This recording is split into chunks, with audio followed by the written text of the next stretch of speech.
கழகர் கண்டமெனில் தெக்களவும் அதில் சிறந்த திராவிடர்கள் திருநாளும் தக்க சிறு திரை நுதலும் தரித்தனரும் திலகமுமே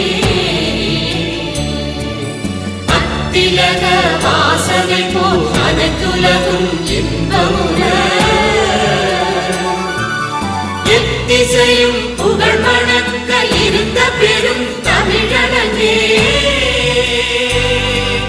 தமிழனே உன் சீரிழமை திறம்பியந்த செயல்